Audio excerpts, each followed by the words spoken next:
I ask no favor for my sex. All I ask of our brethren is that they take their feet off our necks.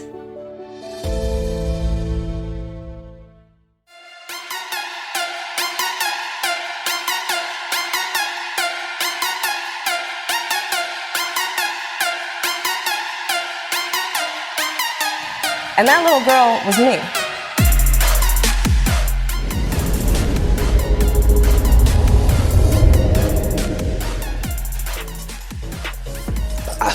Can I buy a vinyl? You know, can I buy a? And so when we're talking about facing challenges of people at high risk and targeted groups and minority population, it's trauma. So you got to think about what this person brings to the table. We're not always going to get it right. One thing that we as society don't want to appreciate anymore is apologizing. I apologize, I'm sorry.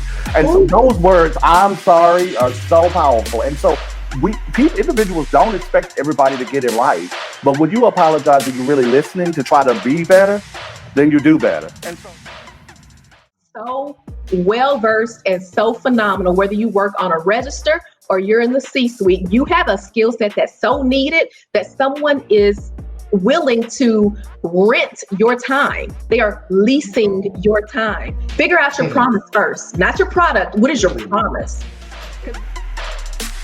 Thankfully, when it's all said and done, the police is going to protect the state. And that is why the slaughter of Black bodies and Black people at the hands of the police is such an epidemic, because they are trained and they commit to a training of policing. So my book is about my struggle, but how I overcame it. And to let Black women know, and just women of all colors. And I'm not going to just say that it's just for Black women, but Black women, we need this. It's okay to say, I'm not okay. It's okay to go get help. If you can't have a child, that means your vagina is no better or no worse than the next person. Okay? And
Hello, and welcome to Truth to Power Uncut. Tonight we're going to do something a little different. Well, first off, happy Thursday to everyone. Happy holidays. Happy soon-to-be Hanukkah. What is this? I forgot all the different holidays, but happy days to each of you. Make sure you like, and subscribe. We are Truth to Power Uncut. You can find us on Twitter, Instagram, YouTube, and on Facebook. And if you have a chance, go on YouTube and actually subscribe. It only takes a second, and we do it for absolutely nothing for you. But what we are going to do tonight is do something a little special, because I would consider this a town hall meeting, but it's not necessarily a town hall meeting, but it is a meeting of thinkers, of innovators, of doers, rather than complainers. So it's a very special show to me. So I hope that you enjoy it, because we're going to be talking about the importance of voting. And we're going to hopefully hit on aspects that you can identify with, or maybe some that you never thought about. And I would love for you to shoot us some questions, some issues, or maybe some ideas, some things that we missed, because the whole objective is for us to create a collective opportunity for us to bring data that we can actually share with others on ways that we can create this template, this blueprint to ensure that in 4 years, we do not run into some of the things that we ran into in 2016. So I'm going to bring on my guests. I'm not going to give them any extra boom, boom, pop because I want them to boom, boom, pop themselves. This very first person is someone very special to my heart. She was an assistant coach of the TSU debate team when I was an undergrad student on the debate team. And she taught me a lot of things, but one thing that she taught us all was to bring the pain. And this lady would walk around the tournament all day screaming at us across other people's campuses, bring the pain. And we brought the pain. So I want to bring the pain in, and that is none other than attorney Alicia Hughes. Well, good evening, everyone. And Wendell, you have just embarrassed me beyond measure. I used to do that. I am Alicia Hughes, proud graduate of Texas Southern University, an international champion debater, and graduate of Miami Law, and Aspen Institute Rodell Fellow, and UVA Sorensen Institute Fellow for Public Policy. Very privileged to claim to be the second Black woman elected to the City Council in Alexandria, Virginia, home of America's first president, George Washington. I'm currently a law professor, that's something new, and also incoming legislative council designee for the National Bar Association, having done substantial work on voter and election protection in this particular election cycle. Thank you so much for having me. Look forward to hearing from all the other panelists and putting my little twist or 2 cents here and there. I'm sure you have much more than 2 cents to add to any subject. And next, we're going to keep it on the East Coast, and we're going to bring on Brother Don Scoggins. Yeah.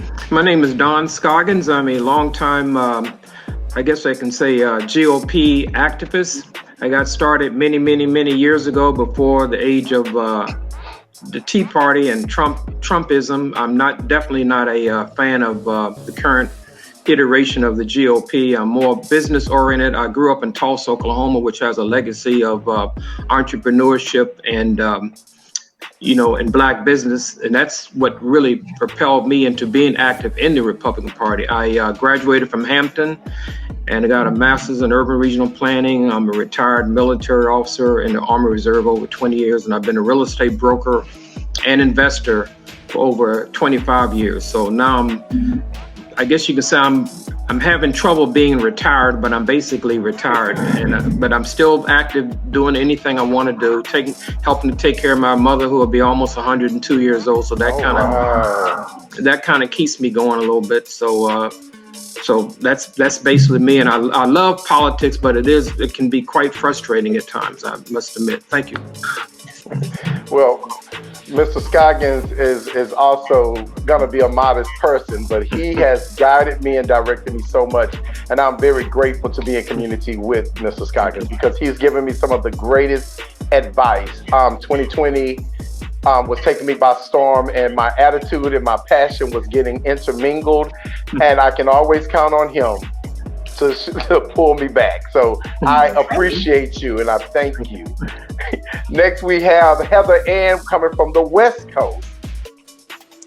Hello, I'm Heather Ann. I'm from San Diego, California. I'm a business owner that closed my storefront a couple of years ago, and I have 2 sons. They're 22 and 25, which is crazy.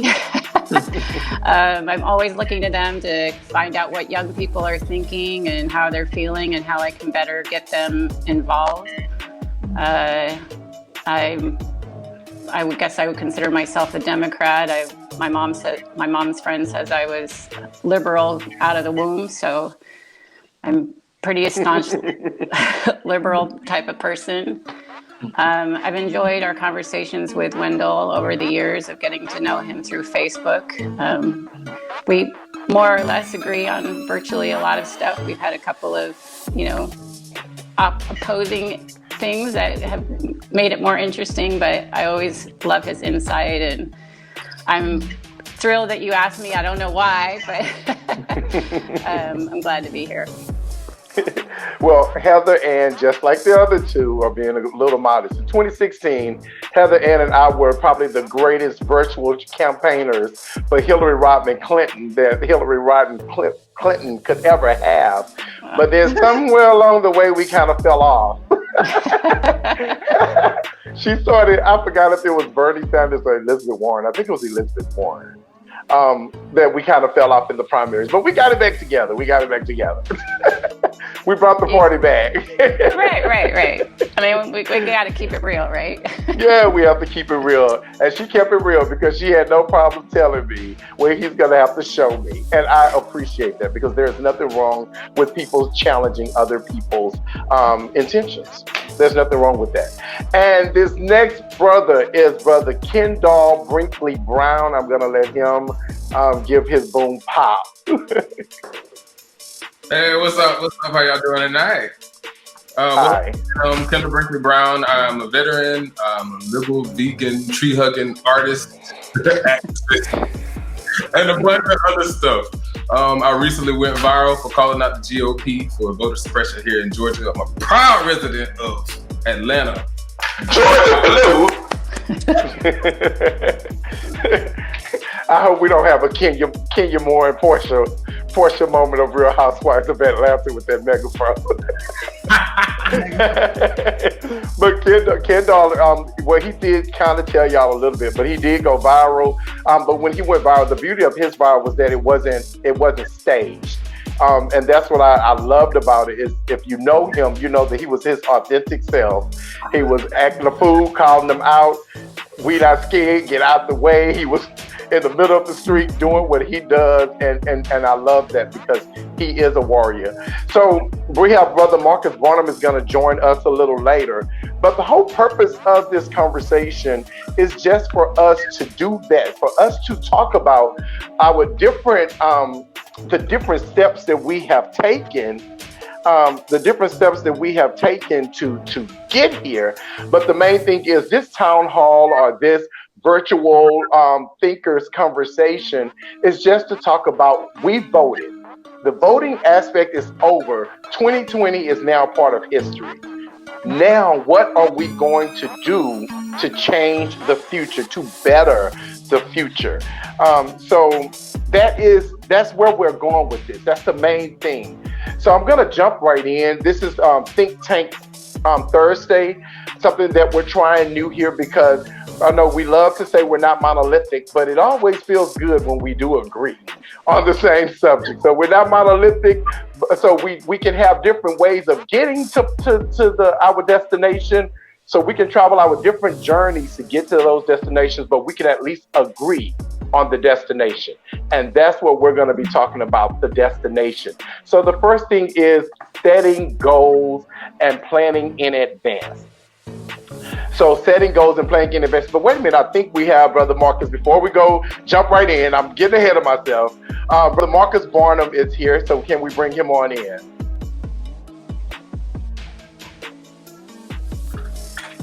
Hello, Marcus. How are you? Hey, good evening. Good evening. Thank you for being patient with me. Thank you for allowing me to be part of this awesome conversation. Can you tell our viewers just a little bit about yourself? A little bio. Sure. Well, Wendell King, the host, and I, we go way back. We went to high school together, sang in the choir together. I graduated from Texas Tech University, and I've been probably involved on a very high level. Right now, 8 different industries, very high level, from sales to mortgage finance to entertainment. Even in religion, I serve as a pastor. Currently, the energy efficiency, residential energy efficiency, the insurance business, high level on all fronts. And I think what I bring that up because I've had to witness disenfranchisement on all fronts, and I think it'll weigh heavily to this conversation on tonight. Thank you for the invitation. No problem. And just like I did with everyone else, I have to give you a brief little boom boom. Marcus is also modest. When I was a freshman in high school, Marcus was a senior at the high school that I went to. And people say all the time, I can't be what I can't see. And so he was a part of what I saw. And so I always remembered those things. So I never lost communication with Marcus, because when I was a freshman, this other cat named Jeremy and I, we were like, we were kind of flunkies our freshman year. And so he gave us something to see, and he always came back to Forest Brook. So we were always able to see him excel. So by the time I got to college, he was in his senior year of college. So we were at different institutions, but we were still both in community. So I've always reached for people, and he's one of those individuals that I've always reached for. So thank you for joining us, Marcus. Bless you. Thank you, man. So we're talking about setting goals and planning in advance. Setting goals and planning in advance. So before we even go into that, I want to just go around quickly, and I just want to get a little one or two lines from each of you of what is the first thing that comes to your mind when I say we're setting goals and planning in advance. So what do you think that means? How is that defined to you? I'll start with in the order you came in, Alicia. Setting goals and making plans means foundationally you need to understand what has taken place and how to actually move America forward. America has been a two-party system for a very long time. We have to look at what the results of this election means.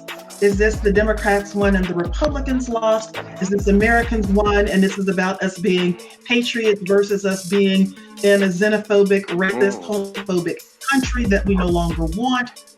What does it mean to set goals? Is the goal for a party to win, or is the goal for America to win? And as individuals, what will our role be in the process? I think that we have to be clear that voting actually does count. When we got started, the Black folks here, we were considered 3/5 human when the Constitution was written. And I think that we have proven in this election that each and every vote, one man, one vote, woman, one vote actually counts. Making sure that we're encouraging people to be active voters. That's what step one is in setting this plan. Good stuff. So I'm going to go straight to you, Mr. Dunn, Brother Dunn. What comes to mind when you hear that? The first thing that comes to mind to me when you say set goals, if people who do not have individual goals, to me it's hard to help some other entity or party or organization to get goals, to have goals or to reach goals. So I think number one, you have to have some personal goals. And when you work on your personal goals, that'll also give you the foundation, like Alicia said, to set goals, because many times goals that we may set for ourselves may be unrealistic, and so therefore, if you have unrealistic goals and you don't know that they're unrealistic, you may have that same mindset when it comes to dealing with a political party or dealing with an organization. So I think the first thing to do is know yourself, or know how to have individual goals, because I see some people who are constantly in a state of discontent. They're always up. I don't think people should be complacent, but at the same time, I think you should be realistic enough to have certain kinds of goals that you know that you can reach. If you're a person who does not have a college education or any kind of education, who can't contribute to anything, how can you demand or have set goals for other folks and when you don't have goals yourself? So that's basically what I would say. Heather, same thing. What comes to mind? What was the original? You guys are like staticky. It's hard. Yeah, I hear a little feedback also. If you can press mute if you're not speaking, that would be great. So the statement is setting goals and planning in advance. What comes to mind when you hear that? What do you think about? Well, if you're talking about getting people out to vote, I think that for young people, we kind of made it out in record numbers. But I don't think that was because everybody was so excited about Biden. I think it was more of an anti-Trump enthusiasm. So, I mean, if we can find a way to figure out how we don't get into this Trump world again in 4 years and find something that excites people to vote for, we'll have better luck of getting people to the polls. But I just see a lot of young people say, oh, my vote doesn't matter. I'm not going to change anything. You know, it's status quo. You know, they're upset, but they don't feel like voting is going to change. So as a goal, I mean, I think it's trying to get people, find candidates that make people feel enthusiastic about who they're voting for, not just who they're voting against. Okay. Ken? I think you're on mute. Okay, yeah, I did have to unmute that. Okay, no, but us realizing that there is a generation to come and realizing that we have to not only engage them, but we have to activate them on a level that they can understand, they can relate to. A lot of the individuals that I talk to, especially even in middle schoolers, like some of my younger siblings, cousins, family members, when I talk to them, a lot of the times they're just like, oh, okay, you know, and then other times I have the ones who are really interested and want to know, you know, about, you know, the different intricacies of voting and how the process works. But I do think that we definitely just have to realize that there's a generation to come, and oftentimes they don't feel heard. So if we can figure out a way to engage them and to get them excited about voting now, and let them know that even though they aren't at an age where they can vote, they can still make a difference. You don't have to be 18 to validate. That's right. Very, very good. Marcus. Yeah, let me hit this a different way just to kind of bring everything full circle. I always like one of the other hats I wear currently. I'm a financial advisor, and one of the things I get to do is talk about money every day. The very thing that everybody goes and gets up and go to work to do, I get to talk about it. And you will be surprised at the number of people that don't have a goal for their money and a plan. And just very, very succinctly put, I have 2 sheets of paper in my hand whenever I deal with a client, and I'll make my point. One is a sheet full of numbers, numbered 1 through about 70 or 90.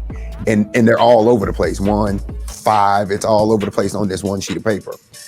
And so I asked them, it could be husband, wife, it could be man, female, whatever it is, whoever it is. I'm gonna give you 1 minute, 60 seconds, and I want you to go in order. 1, 2, circle. As you see, when you find 1, boom, circle it. When you find 2, go in 1, 2, 3, 4, 5, 6 order. All the way, as high as you can go. Usually, the best I've had, the best, sharpest person, in a minute, they've gotten up to about 22. Wow. Now, and some 7, some, because I deal with all the youth, I deal with elderly, and it's all in between. Some 7, some 11, all in the 60 seconds. So they're given 60 seconds, and everybody is given that same sheet of paper. Now I give them that second sheet of paper, and it's divided in quadrants. The same numbers on the paper, the same way. The only difference is it's 2 lines on the paper, and it puts them in quadrants. And I give them one additional caveat. I said the next number, you find 1, the next number is counterclockwise in the next quadrant. And boom, no, every time without fail, no matter if they had 7 the first time, 22, they increase 5-fold minimum. And I said the difference was I gave you a plan. Everybody had the same 60 seconds. Everybody had the same sheet of paper, except I gave you one caveat that second time. And with the lines, I gave you a plan. Now, remember, you knew what to do with your money before you met me. You want to talk to me now? You see what I'm saying? So a lot of it, it didn't matter the race, it didn't matter gender, it didn't matter socioeconomic status, wherever they started behind the 8 ball, started ahead of the 8 ball. It does not matter when you put that in front of people. And I use that to show that you don't know everything. Everybody needs a coach. Everybody can use some advice. Michael Jordan, who's considered the greatest, Tiger Woods, who's considered the greatest in his profession, they all have coaches. Yes. And when we're dealing with people, I try to make them see, man, you really need to back, and that's us on the call, whatever, back up off of what you think it should be and hear an opinion. Consider some stuff. These guys have been working out all their lives. You think they don't know how to lift weights? You think they don't know how to run? You think they don't know how to stay in shape? Now, why do they have a coach? And they paying a lot of money to this coach, right? So I try to bring that kind of stuff to the table because, right, just like everybody on this phone, pretty tired of folk who think they have the answer, whether it's for or against, because that's an answer. If you feeling that your voice don't matter, that's an answer. Well, we got to come up out of that too, right? So I think goal setting is important. Having a plan is important, even if you don't have a full plan. At least make it to the corner if you can't make it out the neighborhood. Yeah. So the beauty. Somebody wants to say something? Now, I was going to add something, but I'll wait till you talk and then I can add something. No, go. Feel free. No, what I was going to say is that when you ask people what are their goals, if someone says they do not have a goal or they talk in such a way that you know they're confused, what I usually advise people to do is identify someone that's doing now what you want to do.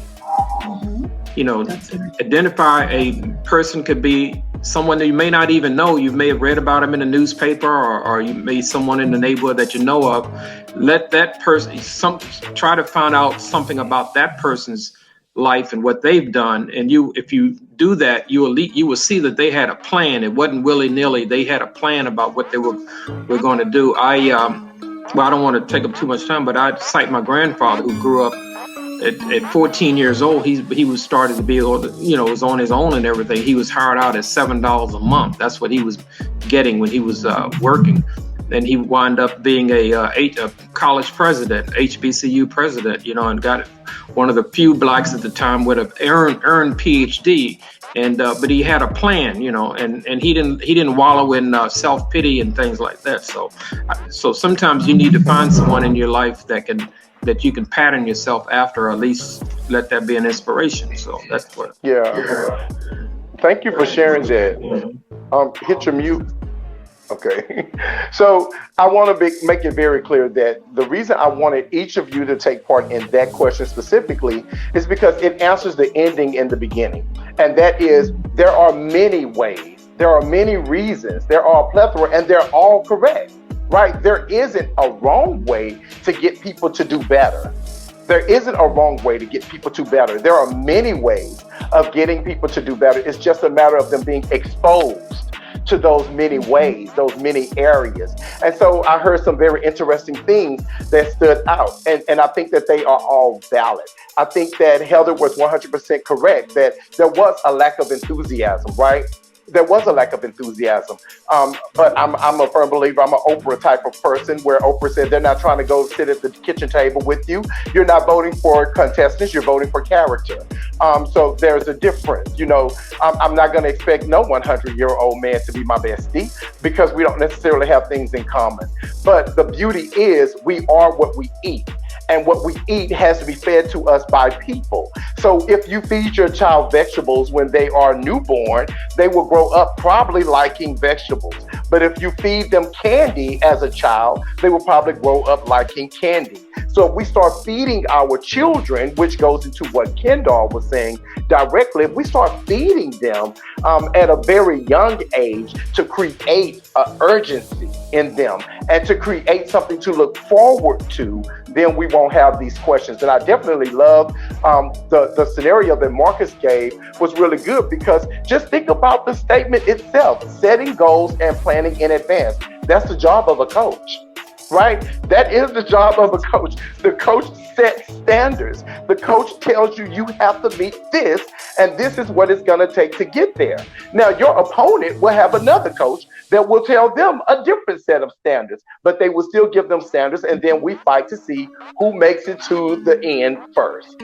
So everything that we do, coaching is going to always be necessary. And I loved how Mr. Scoggins and, of course, Attorney Hughes, of course, this is going to come from where they are, because they've always been and both of them are people that are really in the midst of politics.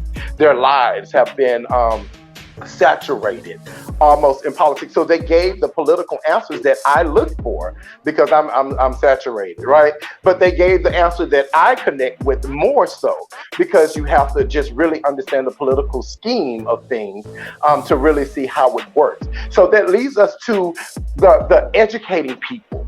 I want to really talk about that. And I want to bring Kendall in to start this off, because he talked about the students, right? And then I want to definitely bring Heather in, because her focus has always been youth. Every time I've seen anything that she had to say about politics, it's always connected to the youth. And we know that generations are going to always come. One thing that I'm afraid of as a man that is now in his middle ages of life, I am afraid of people getting so caught up in the new generation that they forget about the old generation. And so I want to pose a question to Kendall and then to Heather. How do we satisfy the new generation while at the same time satisfy the older generation?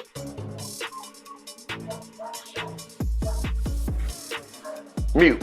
I think that we first have to identify which older people and which younger generation we're talking about, because I think the political climate that we're in right now is so polarized. It shows us that we can't satisfy everybody.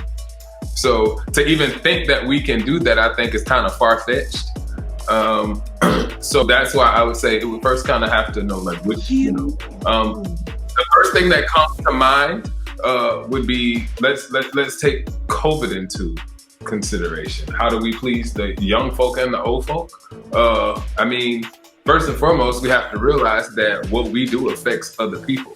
Our actions, our reactions, our responses, even if it may not be physical, sometimes it puts out like energy. It puts out, it puts out vibes. It puts out, chakras and things that just kind of alter the way people feel and the way that they are and the way that they, may think about themselves at that particular time. So I think one of the ways that we can satisfy everyone is just by realizing that everyone, like, we're all people, we're all human. Yeah, we may not, have the same opinions.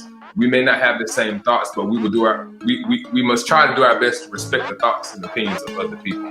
Realizing that we're going to make mistakes, and other people must be given the grace to make those mistakes as well. I was told by one of my mentors a long time ago, he was like, Ken, you have to realize that everyone is not as smart as you. And what comes as common sense to you does not come as common sense to everyone else. And especially as it relates to the generation gap, I see a lot of times where we as the older generation, and I consider myself a part of the older generation just because I've been in this fight a lot longer than most individuals, even if they are older in age. I've been doing this since I was a kid. Like, my grandparents got me into it. My parents did it, so it's commonplace for me to do it. But we have to get to a point where we, can understand that, they don't know the things that, we know. They haven't been exposed to some of the things that we've been exposed to. They don't understand life the way that we understand life. They don't understand the ramifications of certain policies and us not going to vote. If we don't vote on a local level, how that affects the state level, and the state level affects the federal level. Like, they don't understand those things, so we can't come at them so abrasive. Prime example is the way that some of us who are more center moderate, on the Democratic side, how we come for individuals who are considered to be extreme leftists. We make them we make them to feel as though they're imbeciles or they're less than because they don't have the same views that we have. I'm gonna throw it off all night. Can I cut in here? Yeah. you've hit on my group, and one thing I didn't mention in the intro is my first love of all things is teaching. I was a middle school teacher, high school teacher, did coach debate, but also taught overseas. And I'm very former Miss Black America. Former Miss Black America. She left that out.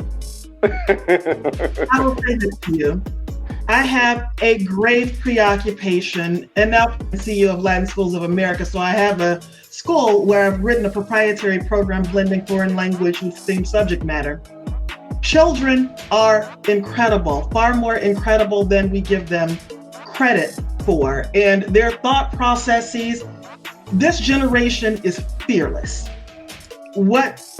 They are passionate, they are fearless, and they can mobilize a social movement on the internet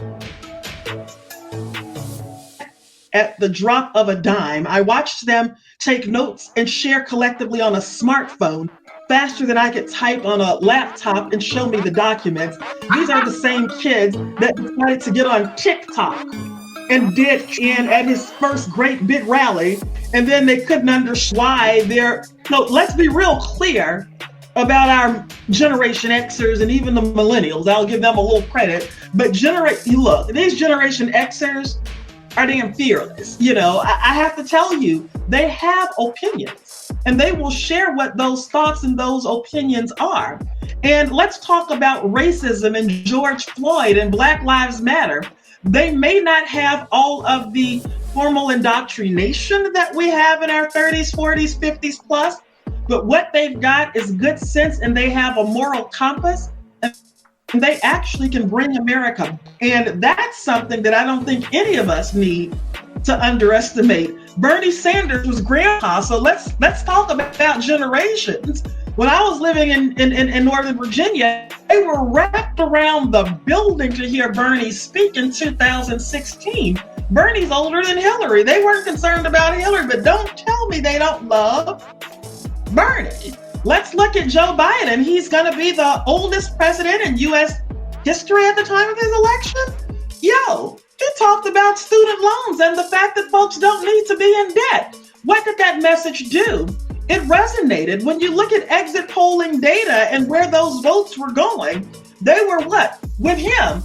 They're more preoccupied with what he was talking about with student loans than they were preoccupied with what Kamala Harris was talking about, and that's soror. I will tell you, I taught at McLean High School in Fairfax County, very wealthy school.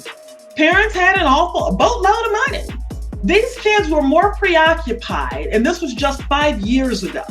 They were more preoccupied with how much college was going to cost and not wanting to be too far in debt. These are the same folks that are money conscious enough to stay at home with their parents in order to save. So when we start talking about the future of America, well, I'm going to tell you that thing is pretty bright. And if I look at this election right now and motivations to vote, I'm going to tell you the election was won by Republicans that flipped over Thank You Lincoln Project and decided that they were not voting for Donald Trump, and millennials who decided to stick a knife to Donald Trump. And when I was out looking at what was going on with George Floyd, I saw more white folks out than I saw black folks talking about I can't breathe and stretched out 100-degree concrete in Arizona because they were upset about this injustice. So wait a minute. Alicia. So I want to make sure we bring it in. And sure. what you just ended with is definitely what I was looking for. And that was the question that I posed was, how can we satisfy both generations or multiple generations? Meaning, how can we celebrate the younger generation while at the same time still appreciating the older generation? Because let me get through it. Because the reality is our number one voting pool is still 45 to 65 year olds, right? So when we say about the generation, the younger generation, I've been privileged, because I do find it a privilege. I've been privileged to work with college students for the past 11 years. So I've seen college students that are now in their 30s, right? I've seen them at 17 coming into their adulthood. And the fear that I have is that we get so caught up in trying to please one area that we dissatisfy another area, right? And so that goes to this one thing that I love to tell people, and that is you can spend all of your time trying to satisfy everyone, and you'll find that you've dissatisfied everyone. So what I wanted to know was, how could we still appreciate both? And you answered it in your ending, right? Because you brought up how Bernie Sanders at 72 years old, or I think 71 at the time in 2016, how he had all of this young energy going, right? And so we all have different opinions, because he definitely had them, but I saw it as, oh, they're so gullible. I'm just going to be honest. I saw it as, they're so gullible. They're running after this old man that has done absolutely nothing in 30 years but got some post offices changed, right? Oh, Bernie did more than that. But that is well, I was being sarcastic, obviously. Yeah. But what I'm saying is that we all deserve to be praised, and you can't do that by closing out. So we have to figure out a way to bring everyone in. And I think the way to bring everyone in, just my little 2 cents on it, is the best way to bring everyone in is to make sure everyone has a seat at the table and we teach them, right? Because the far left to me are no more than activists. So when I hear people say, well, they're treating the far left so badly, well, activists normally don't go into politics because politics demands compromise. Whereas when you are an activist, you don't want to compromise. You want what you want, and that's all you know. That's a far left, but that's a far left mantra that will never actually win anything, because you have to invite others into the conversation.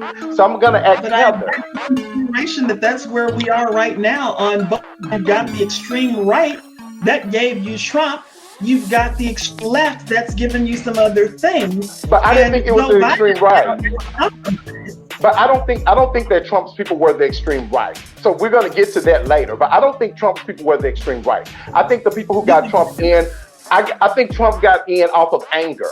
I think that he talked to an anger community that did not normally vote Republican, but they finally had this man that related to them, and so they went Republican because that's where he went. I think that's part of it. And let's not dare discount the black man that was in president. That was in office. Here's what I would say. I think Donald Trump appealed to the fears of black men who feel like they're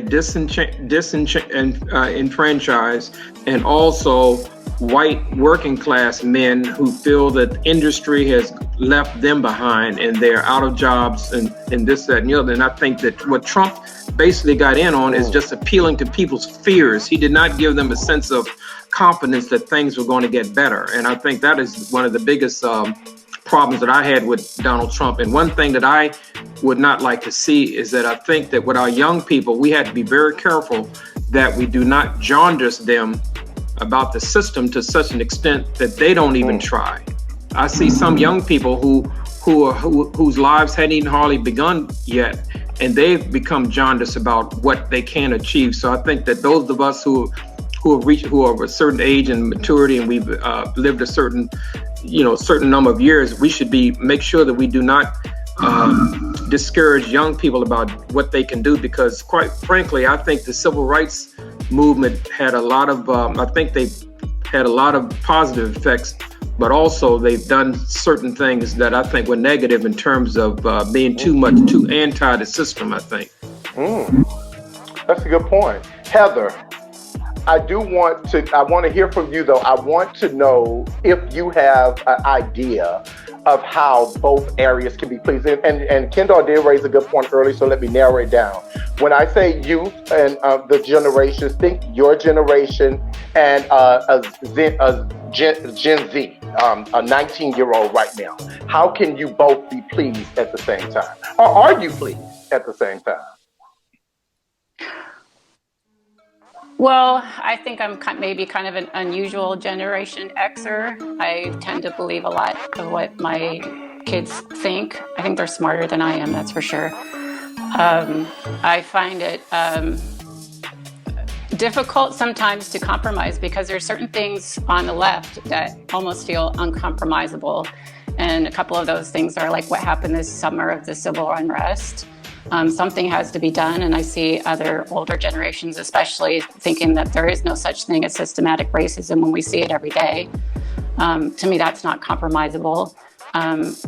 Common sense gun laws, to me, is another thing that isn't compromisable. And global warming, I mean, it's an issue.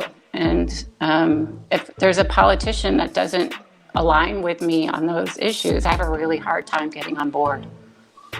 Yeah, so that's what Heather just said was beautiful for me, because in reality, both generations can still have things in common.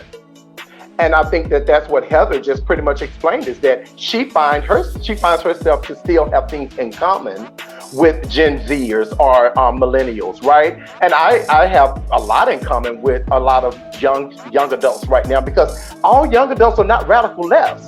All young adults are not far left. All young adults doesn't believe that that it should be okay for women to have abortion. And I'm not saying that it is okay or it is not. What I'm saying is that ageism has to stop on all levels.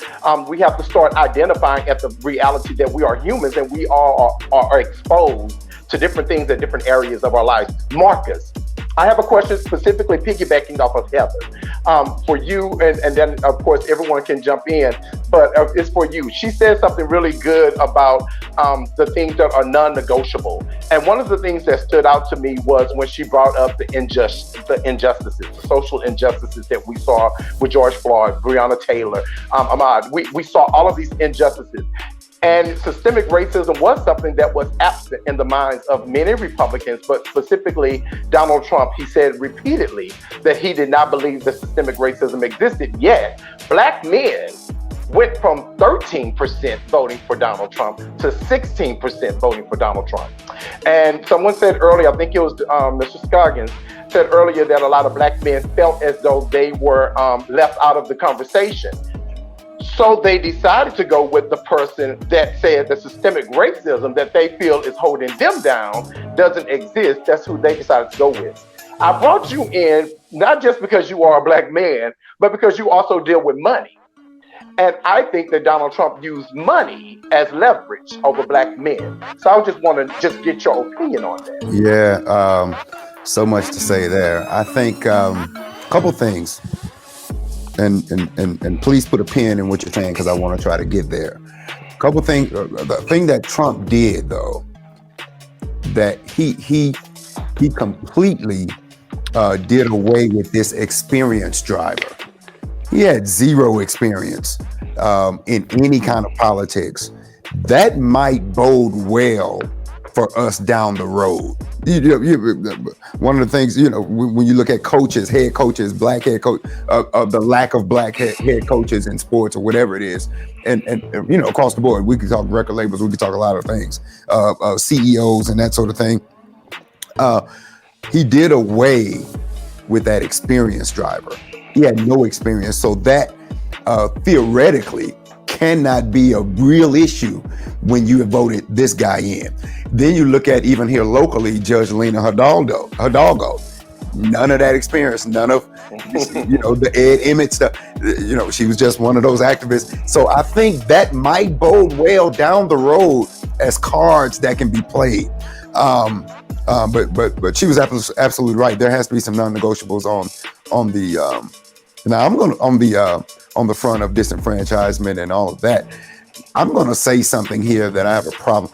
And to answer your question, I'm going to hit what I'm saying on the back end of that. Let me answer your question directly.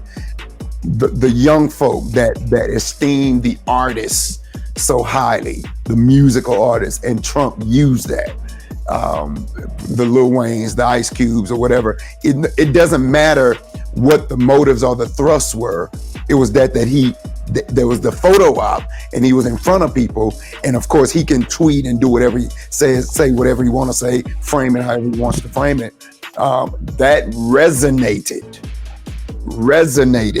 in the minds of young Black men. When you had Puff Daddy and all them coming in, and they were asking legitimate questions, although they were ill-timed. I believe every question, the timing of it matters. You see what I'm saying? So that stuff could have been asked in year 2 of his presidency, but it wasn't. Ill-timed at the very least. So and then the Kamala Harris piece did not help because you had a hand in pushing through the incarceration of a lot of black men. And now couple you with Joe Biden, who did not stand up and talk about the inadequacies of the crime bill in the mid 90s. There you have a toxic situation when it comes to the black male vote. I believe that's part of it. I can go ahead. I can say one thing I can say, and I'm not taking up for Joe Biden or even Kamala Harris, but I'll say this. I recall back in the 90s, late 80s, mid to late 80s and 90s, how devastating these communities had become because of crime, because of crack cocaine. Believe it or not, and this is something that was not reported, believe it or not, you had more black residents in these predominantly black neighborhoods that were being devastated by the crack cocaine. They were the ones that pushed for these crime bills.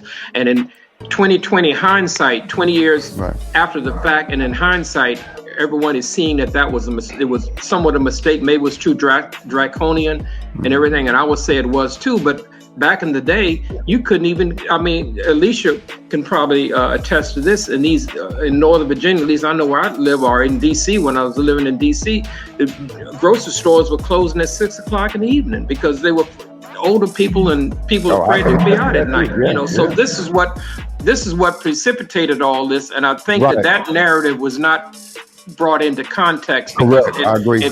And believe it or not, a lot of the young people, a lot of the people that were anti Kamala Harris, and I would say Joe Biden, because of that crime bill, a lot of those young people weren't even born then at the time, but they heard about all of it because they may have uncles or fathers or somebody that got incarcerated, but they didn't really know, they didn't experience what was going on at the time, and I know I did, So I just want to bring that into context. I think that's great. That's great to bring that into focus and to put some sort of context around it. Those narratives were not expressed. I thought, and truth be told, I thought Donald Trump was set up on a tee for them during those debates. I thought they performed woefully poor. Both of them. I'm talking about Harris against what's my man, Pence. And listen, let me be clear. Let me qualify that. You might have done a great job, but you needed to do a spectacular job. That's how I'm grading that. Oh man, she did good. No, not as far as I'm concerned. You had the skill set to. I gotta go with you. I gotta go somewhere on this one. I gotta go. Go, Alicia. Here's the deal.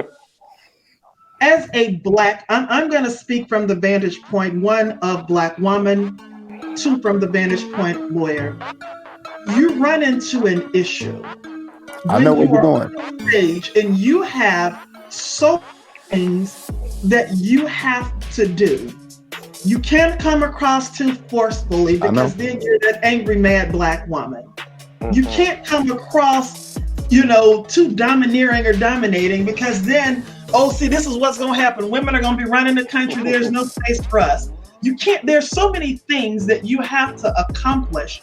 Everything that you do is put under a microscope. You don't have room for error. Then the flip of this is black folks get upset because she was a prosecutor. And what do prosecutors do? Well, damn it, they put people in jail. But let's have this conversation. Seriously, let's have the conversation. Would you rather there be no black prosecutors? Because let me venture to tell you, if that is the situation and you look at the criminal justice system, you get no fairness in many respects because you don't have people sympathetic who understand certain things. Let me dive in here. I think you're correct. You get no arguments from me. But when we're talking about perception, that's not necessarily reality. And we were talking about the black vote and that sort of thing. I'm just merely throwing things in the gumbo and that's what's being served.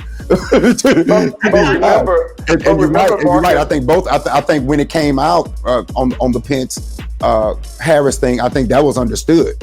I'm more so talking Biden, Trump, but go ahead when I brought that up. Well, what I was going to say is that remember, perception is still subjective.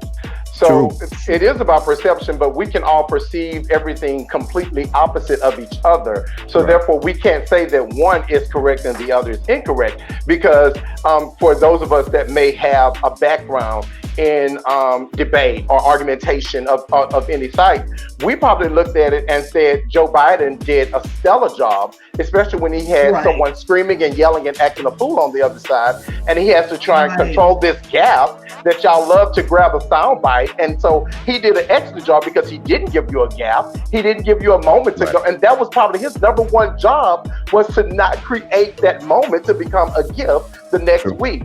So it's these people, when you're up debating or when you are speaking, period, when you are doing public speaking, there are so many things going on in the tool. Oh, no, listen.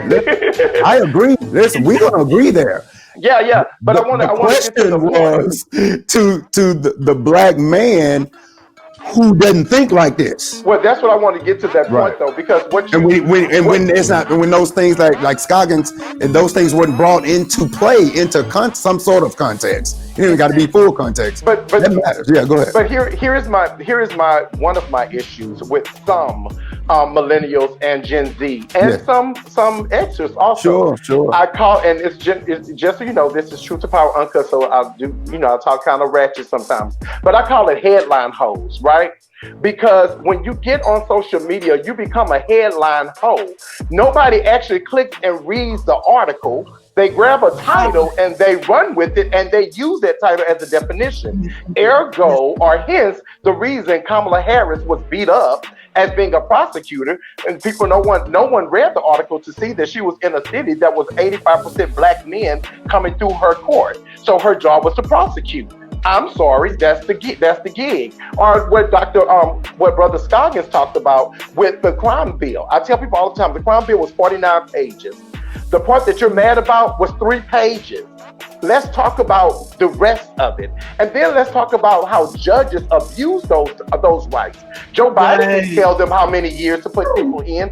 So it's our job. That's the part that is our job, to help young voters, because they are not going to take the time out to read everything. They grab something and education piece of in the framework of this piece. Exactly. Chris Cuomo said it best when he said, just because you said it doesn't make it so.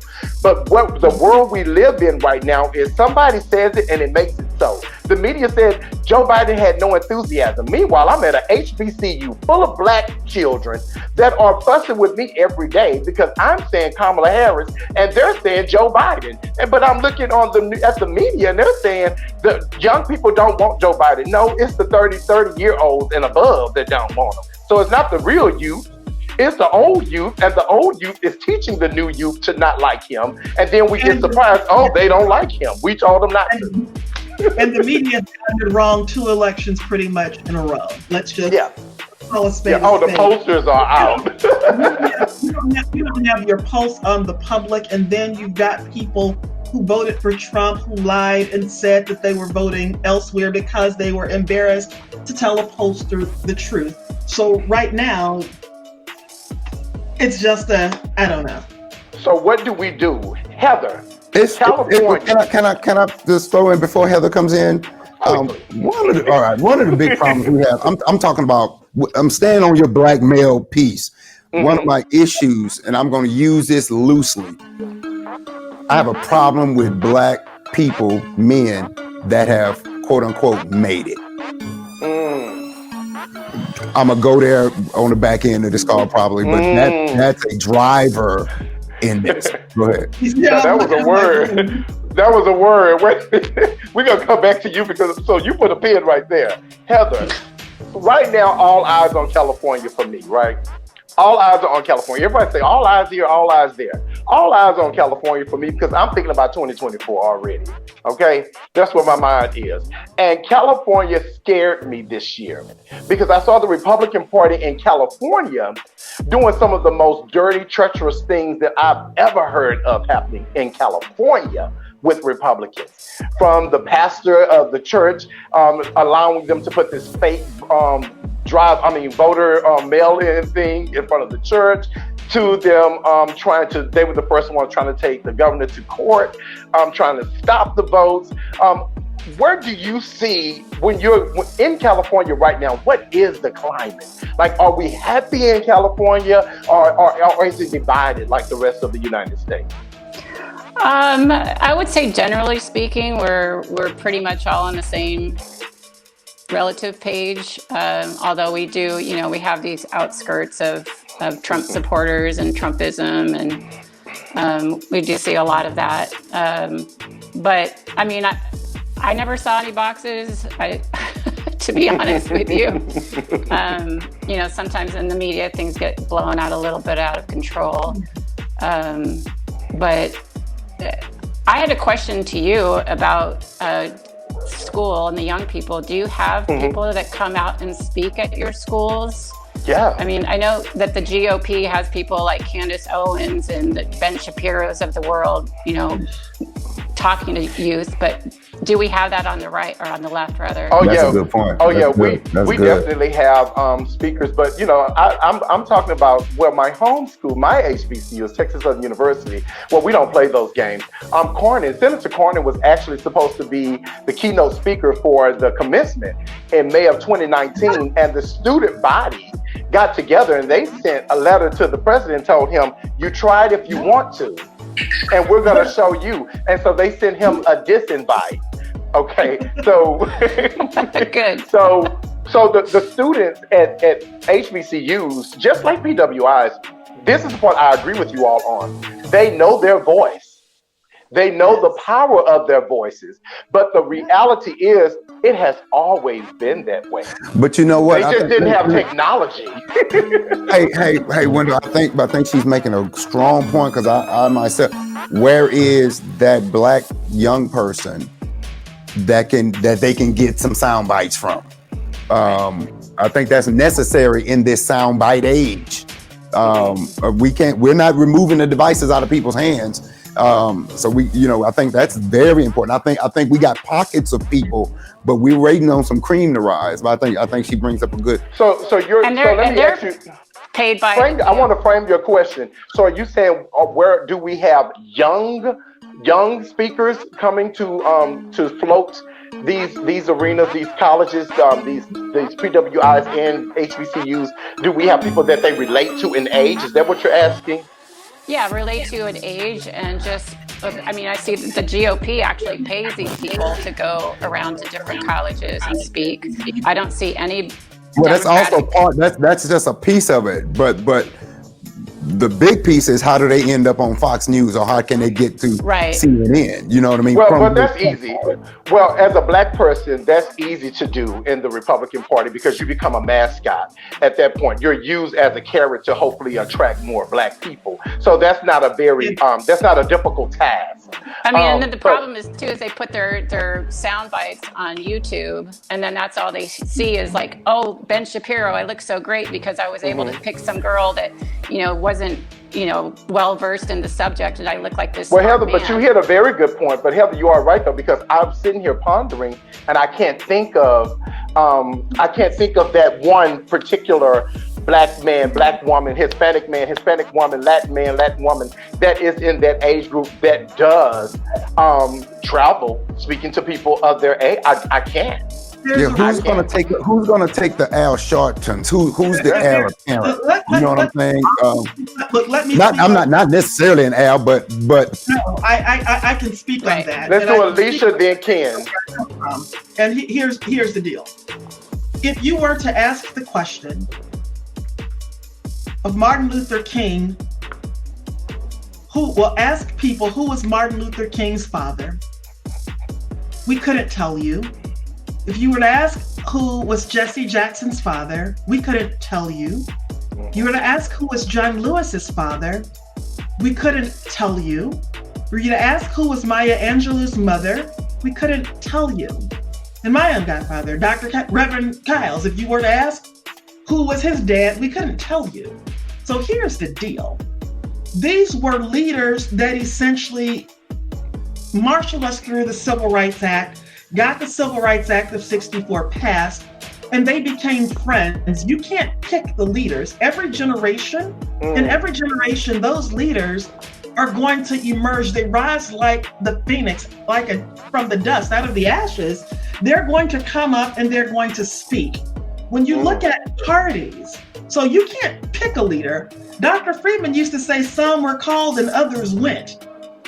The leaders that emerge are the ones who are actually called, and there's an innate calling, and at the appropriate time, the divinely appointed time, those people will emerge, and they don't need a soundbite, and it's something that you can't train because it's authentic, and it shows up when it's supposed to show up. Stacey Abrams showed up in Georgia when she was supposed to show up.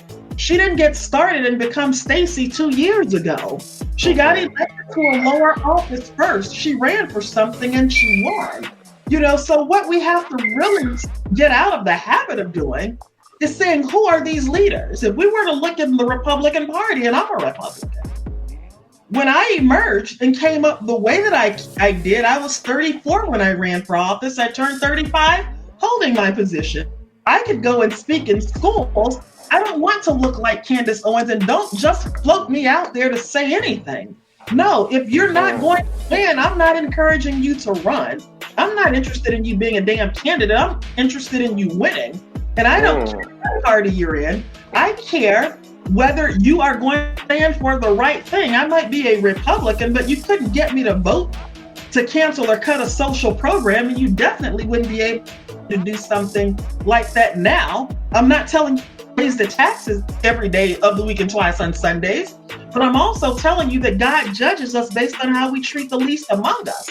There are kids who will stand up and be the student government president at their universities, and at a young age, they will decide that they're going to run for something, and they're going to be 22, 23 years old. And let's not give people a meteoric rise. Their moments will come, and they will come forward at the right time. And we don't need to get into these dog and pony shows wanting to send these kids out. These leaders are on all the college campuses anyway. So wait, Alicia, let me bring Kendall into this conversation, because I know he's itching over there, because this is definitely his area. Yeah. Unmute. I'm unmuting. So the first question was, where are the youth? We're doing it. Now, are we getting attention? That's questionable. That's definitely questionable. Many of the youth that, in my opinion, they would be on the front lines, but they're not, because they feel that the leaders of the movement would rather excoriate them than educate them. There are thoughts and opinions that they have that, like I said earlier, are being discounted. And they feel that the leaders that this particular generation resonates with are often perceived as disenfranchised. Stacey Abrams and Bernie Sanders, just to name a few of them, or whatever. So when you're talking about getting them engaged on a more intricate level and getting them more enthused and more excited about these candidates, you have to. It's just like it. We generally don't become what we can't see. If we can't see it, then we can't achieve it a lot of the times. But when we have a representation of that which we are, or we have someone that we resonate with, that we feel is being given a fair shot, that gives us the notion that we will be given a fair shot a lot of the times. And I feel like that is the disconnect. Barack Obama rose that way. He didn't have the support of the movement. So the establishment was with Hillary Clinton The establishment was with Hillary Clinton because those were all Bill Clinton's friends who were on his ministerial council back in the day. But patriarchy. Anyway. But Alicia, we should all, if we're being fair, we know that patriarchy played a part in 2008 and 2016. That goes without even saying that Hillary Clinton, she was a stronger candidate than Barack Obama in 2008. I voted for Barack Obama because that was what I was going to do. But I campaigned for Hillary, and I jumped on board with him after. But the reality is, that was all patriarchy. And there's no way around it. There's no way around it. But I think Marcus and Kendall just said they both kind of, I hear things at the same time, although it was early, but I'm hearing it at the same time, right? And that is, for me, what Kendall was just saying as far as the enthusiasm again, right? And then Marcus was saying about what made Black men feel left out and how the Lil Waynes and the Puff Daddies came in with bad timing, but they said good things, right? And the first thing I think the fear for me is what Marcus said when he talked about Donald Trump winning. And he said that could be good for us down the line. I see it as scary for us down the line. Yes. Because I'm not going to a vocal instructor that doesn't understand voice. I'm not going to have heart surgery by a great dentist. I think their profession has to come back into play. So when I hear people say about age, the ageism comes in, right? Because the same way we don't like when old people say they still wet behind the ears, we shouldn't be saying they're too old for something. Because when I want an attorney, I want someone that's seasoned. I need somebody who has something under their belt. I don't want somebody who just graduated. I don't care if they were valedictorian at Yale. I need some receipts, right? I got you on that. Hold on. But wait a second though. Wait a second. But what we have to figure out is a way to celebrate both at one time. And I'm still stuck with Heather because I found that to be the best one. And that was, I am older and my children are younger, but I find myself feeling the same way they feel at times. And that reminded me of the type of young adults that I'm around identify with me. And I think that is great. So when we stop placing ourselves in boxes, then we can see how much we actually have in common.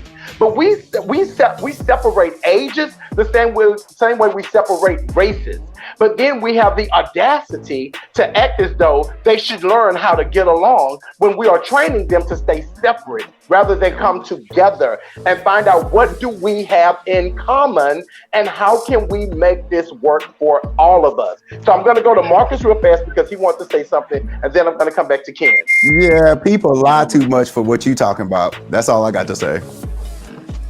On what? On what they agree with? Bruh, they lie. People lie. Sometimes what I'm gonna say kind of what we might have in common, but there's something back here that I'm not bringing to the table. That's assumed. But what we have in common is the destination.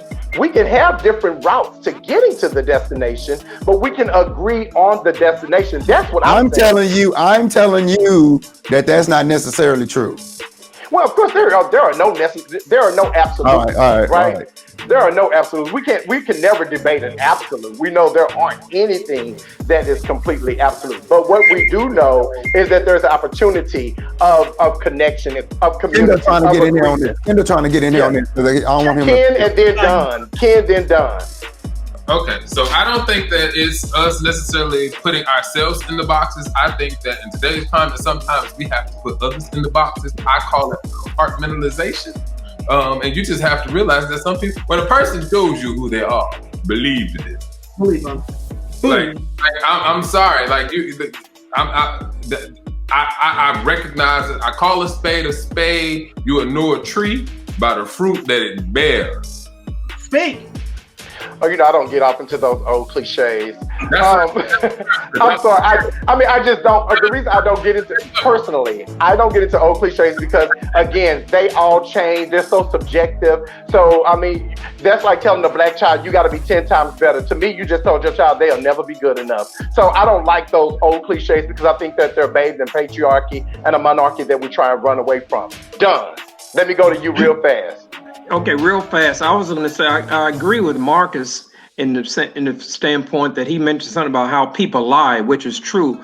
Politics today, I know some people who have they take a certain stance because it's financially beneficial for them to have that kind of a stance. They're getting paid to spew certain kinds of rhetoric and everything. They don't a bit more and believe in it. So I think that we need to look at, that's number one, we need to look at that. And also the times dictate certain ways of doing things. You know, a person who maybe, I would say maybe 10 or 15 years ago, a person who was more, subdued and a different type of leader could probably would be more appropriate. And today looks like politics has gotten to be with Donald Trump especially, has gotten to have that entertainment type of mode to it. You know, I remember, maybe this is telling my age, but I remember years ago, your politicians were more, they were sort of like business people who have achieved things, and, you know, they had something to really try to protect more or less.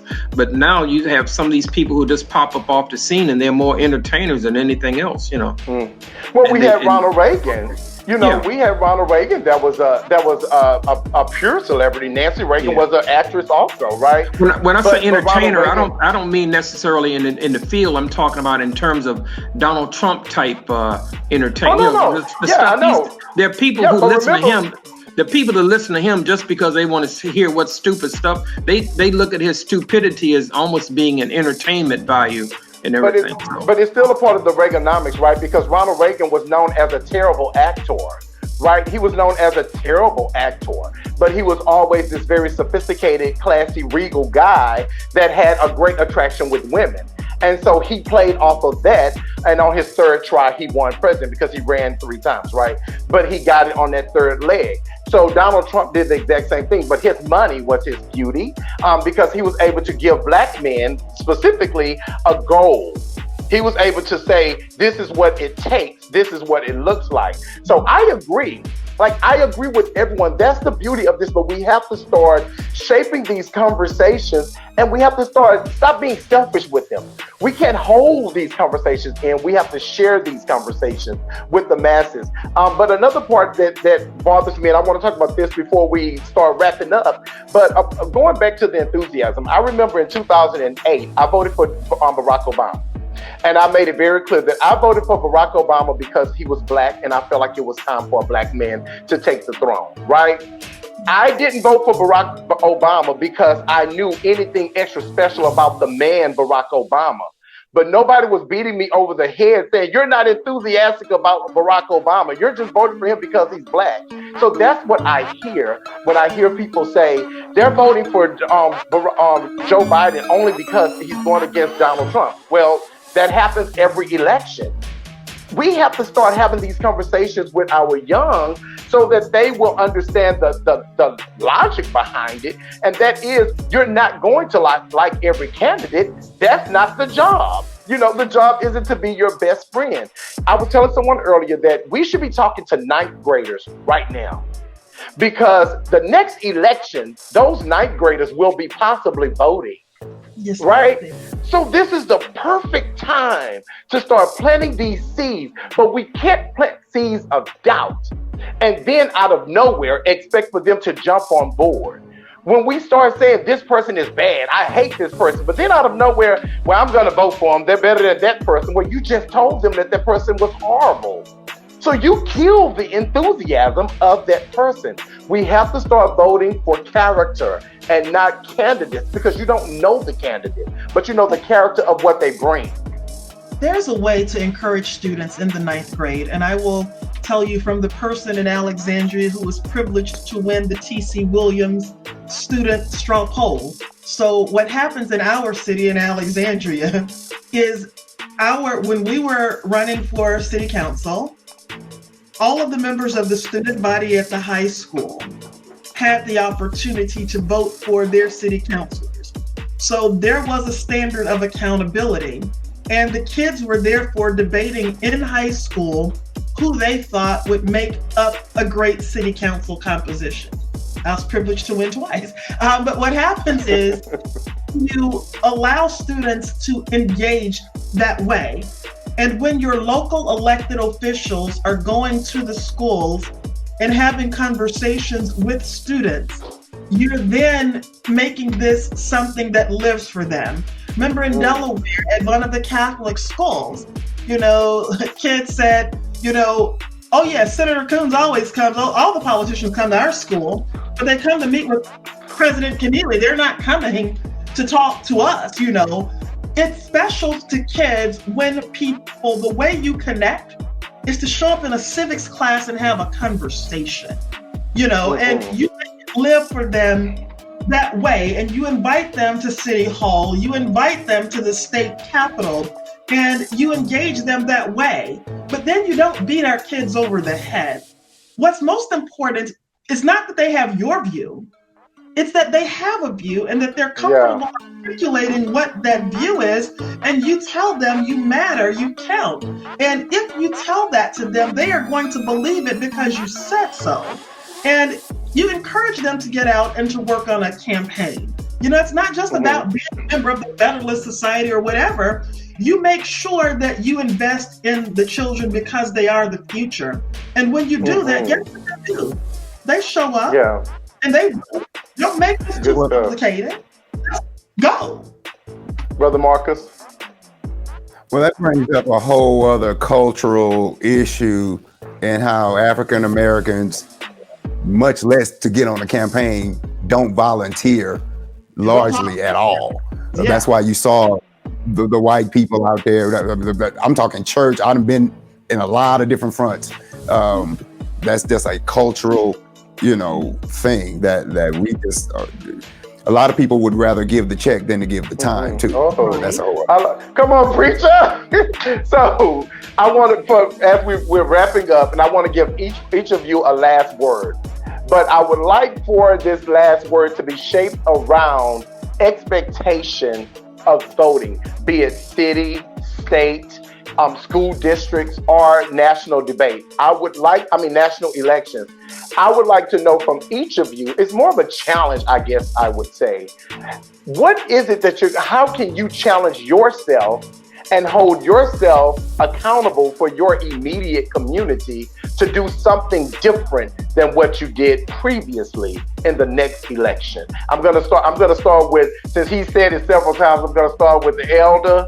Since he said it, I'll roll with it because I thought he was the youngest. But let's start with Brother Scoggins. You finally on mute. Okay. What I would say is that, well, number one, I think that people need to look at what people have done in their civic life. Some people are very charismatic, they're very articulate, they have they sound good and everything, but then what have they actually done? And I think that's what people need to focus on. What have they done? How have they tried to change the atmosphere of what they're running for? But it depends on which office you're running for. If you're running for a school board, that may be one set of way of doing things. If you're running for a statewide office, that's another thing. But I think the main thing is that, especially for people who are looking to run for public office, I think they need to start early. They can't wait until the year that they're running, that there's going to be an election to start doing something. You almost have to start maybe 2 or 3 years ahead of time. As we said earlier, have a plan. And I think the Dr. Marcus made a good point. If I take anything away from this session tonight, is that we really have to make sure that we have a plan to whatever we want to achieve. And that's what I would recommend. Good stuff. And I'm going to go to Hit Your Mute. And Alicia, can I go to you next? Well, I think I just said, and I'll just reiterate what I said before. And for me, I did an awful lot dealing with election protection, designing a website, working with a coalition of 100 organizations. I think that for me, just talking to students and identifying a subsection of the population that we want to make sure stays encouraged and inspired to vote. And it's not just vote in this election. I need to encourage you to be a voter. And being a voter means voting at every level. And I don't have to wait until the next election for 4 years. I invite the consideration for everyone that sees this podcast, for everyone that's participating on the panel. We need to be refocusing our efforts right now on turning out all of the voters in Georgia. Let's pay attention to the fact that we've got 2 Senate seats on the ballot right now that very well could tip the balance of power in the United States Senate. And we need to make sure that everybody that turned out to vote in Georgia in the presidential election turns out to vote in this Senate runoff right now. Quite obviously, it's been proven that every single vote counts. If it counted for the presidential election, it counts for the Senate election, it counts for Congress, it counts for mayor, it counts for everything. So you don't vote in an election, you are a voter. Every time there is an election, you go vote. And I think that that is something that we have to make a consistent message. Thank you. And thanks for having me, Wendell. Enjoyed it. Very good stuff. Heather, you're on mute. Sorry.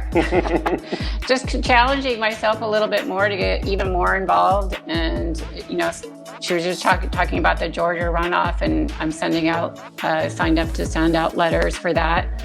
I think someone said earlier about achieving goals that feel more obtainable. And I think that if we get voters to think about what they can do locally and see changes in their immediate, you know, whether it's helping out somebody down the street at a store or whatever, like something very simple that you see a difference, it's going to lead up to people thinking, oh, so these local things matter. Then I have to think about, you know, Senate seats and the presidency and all that stuff. So I wanted to be clear about one thing. I wasn't talking about politicians going to talk at schools. I was talking about activists or people who do seem entertaining that people are going to believe in. But I don't think they want to hear from politicians about why they should vote for them, but they want to hear about philosophies and what's, you know, capitalism versus, you know, everything, like really understanding what the words mean too. You know, I think a lot of people send out these words and nobody really knows what they mean. I totally agree with that. I don't see Brother Marcus, so let me go to Brother Kendall Brinkley Brown. You're on mute. I never can get you to mute, but you're on mute right now. It's your night.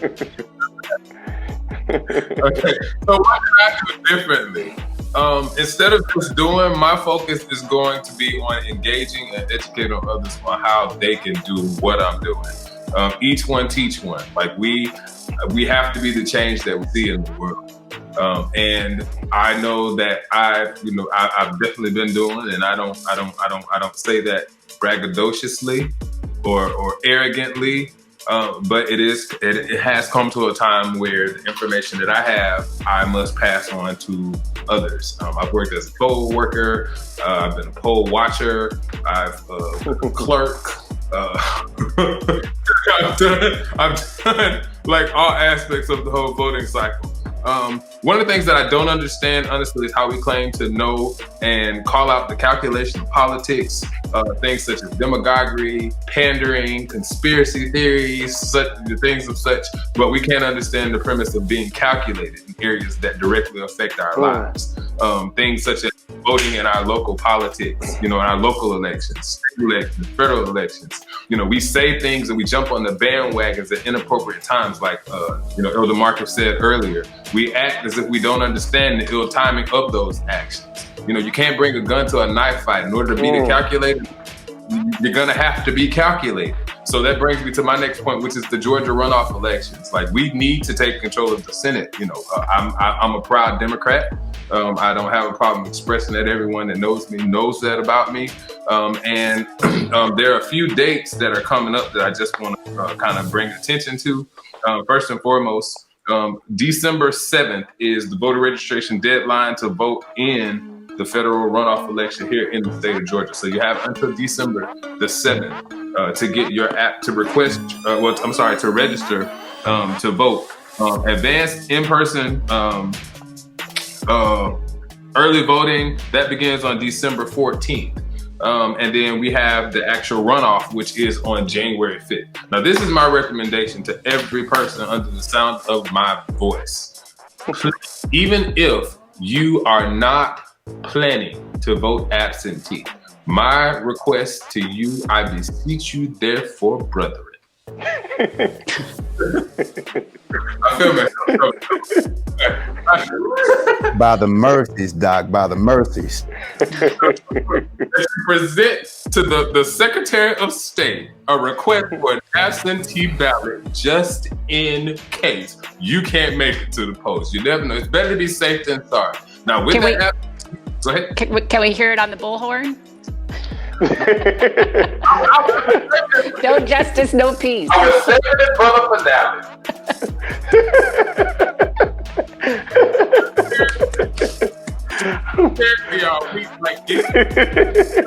anything else from me today? Like, please, if you are in the state of Georgia, if you're not registered to vote, you have time to vote. Please go ahead and get registered to vote. Vote in the runoff election.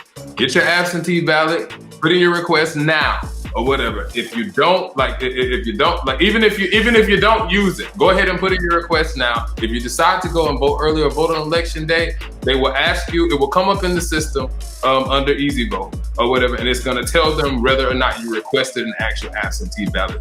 From that point, they will give you an absentee ballot they will give you an affidavit to actually cancel and void your absentee ballot and allow you the opportunity to vote in person so that your vote counts on that particular day. You don't have to sit around and wait for it in the mail. You don't have to go online and track it to find out. You know that your vote counted because you showed up. Either way it goes, that's all I gotta say. And that's all.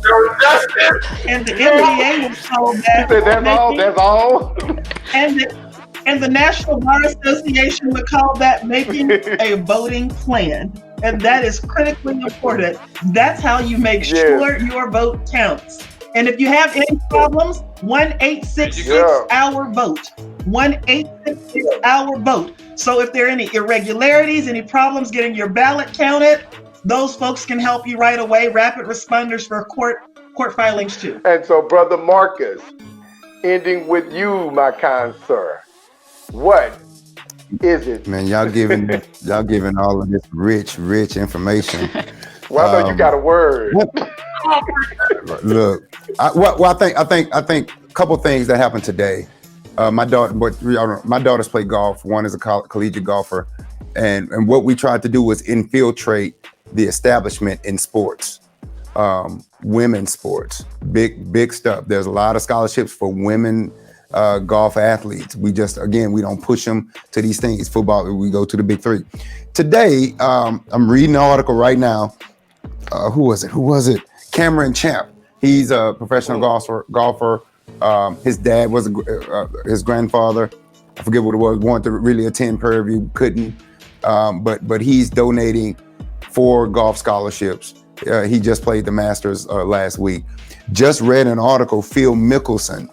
You're gonna see somebody who's very absent from what I'm talking about. Phil Mickelson has selected Jackson State. There's going to be a competition between Phil Mickelson, Steph Curry, Peyton Manning, and Charles Barkley coming up soon. Mickelson has selected Jackson State, $500,000 in scholarship money. Barkley will represent Tuskegee. Curry chose Howard. Peyton Manning chose the trio of Grambling State, Southern, and Southern at New Orleans, and Lane College. Y'all see who's missing from this. I don't have to say it. Say that again, Attorney. I said, and my kid sister was the captain of the golf team at Southern Baton Rouge. So don't tell me what that golf scholarship will not do for you. And she didn't start playing until 9th grade. So we need to keep getting it. And that's right. Tiger Hood, where's Tiger Hood? That's right. And so I think the best thing for Tiger, where's your checkbook? That's exactly what I'm telling you. That's who's absent from this. But people will say that Tiger, we don't know all the philanthropic things that he's doing. I don't need to know but some things we do. Yeah, I need to know. I need to know. Now. As far as this call for the parting piece for me is, I think I'm grateful to be a part of this. I wouldn't have known y'all if not for this, if not for Wendell. How I can best benefit anything is you and people use me as a resource, and I in turn use you as a resource. That's what we're not doing until we have a phone call. But we need these phone calls to know that we out there. And we're all in our little sections of the vineyard fighting the fight. But I think this is, we have to cross mesh our gifts with our own pieces of the vineyard, communities, whatever it is, and really offer that to people. So I think I can be a great resource to you guys. You can be a great resource to me. So I just want to put myself out there. If y'all need me for whatever, if I'm making sense at all, now I got to make sense.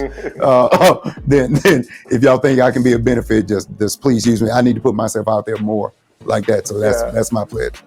Well, that's absolutely beautiful. Well, I want to say thank you to each of you, because you have all made this conversation exactly what it needed to be, because the whole thing was to have a think tank. And I wanted us to think about the same destination, but discuss the many avenues we can each take to get to that destination. And I also want to remind everyone, as Brother Kendall and Sister Alicia Hughes so eloquently told us, that voting is superior. And so you have to plan to vote, as Brother Marcus told us. So the plan is to make sure that you are having the conversations and get out to vote. If you do not live in Georgia, you can still help. The Georgia Coalition of Black Voters are taking volunteers right now. I will be in Georgia with them, knocking on doors, kicking doors in if need be. If you have a child that is a friend of a child that is in Georgia, have them to have a conversation. Start these conversations now. This cannot just be when we are at the brink of falling off of an avalanche or actually hanging on. It has to be before we even get there. So I want to make sure that you remember that if you see anything that is weirdly happening, or if you feel as though you are being treated any kind of way when it's time for voting, the number is 1-866-OUR-VOTE. So make sure that you are keeping that in mind. Again, that's 866-OUR-VOTE, and you can call from your cell phone or a landline, okay? But I just want to make sure that we all understand the beauty of the conversation was just to understand the many different ways of voting and why we should vote. We can all disagree on everything, but as long as we can find that one thing to agree on, I myself am satisfied. And in Dr. Thomas F. Freeman, which is one of my greatest mentors, he told me when I told him, I'm so sick of everybody comparing me to you, Dr. Freeman. I will never be as great as you are. And he looked at me and he drew all the way back in his chair and he said, the objective is for you to be greater than I am. And so our youth, the objective is for them to be greater than we are. So it's not a competition, but rather it is an opportunity to watch the fruits that our trees bear, as Marcus told us earlier. And I want to end with what Alicia, one of my coaches, said earlier, because it all makes complete sense to me. We have to vote for America. We're not voting for parties anymore. We're voting for individuals that have the most in common with our expectation of our children and our children's children, because the effects and the impacts that will come to pass will probably happen when we're not here, but we can actually play a part in what they will see in their day, and that places each of us in history. Thank you all so very much for being here. Thank you, Dr. Goodluck Ejiofor, that's the producer of Truth to Power Uncut. I hope that everyone tuned in. I hope you have a great weekend. And again, guys, you all have been above superb. Happy Thanksgiving. Stay safe out there. Happy Thanksgiving. Well, y'all have a great night. Again, share, and like. YouTube, Facebook, Twitter, Instagram, Truth to Power Uncut. And on that Instagram, please make sure you take time to subscribe. And we won't bribe you for any donations, because right now we just don't need it. We're blessed. Y'all have a great weekend. Have a great holiday season. And we will see you all in 2021 when we are welcoming in our 2 new senators in Georgia. Peace out. I ask no favor for my sex. All I ask of our brethren is that they take their feet off our necks.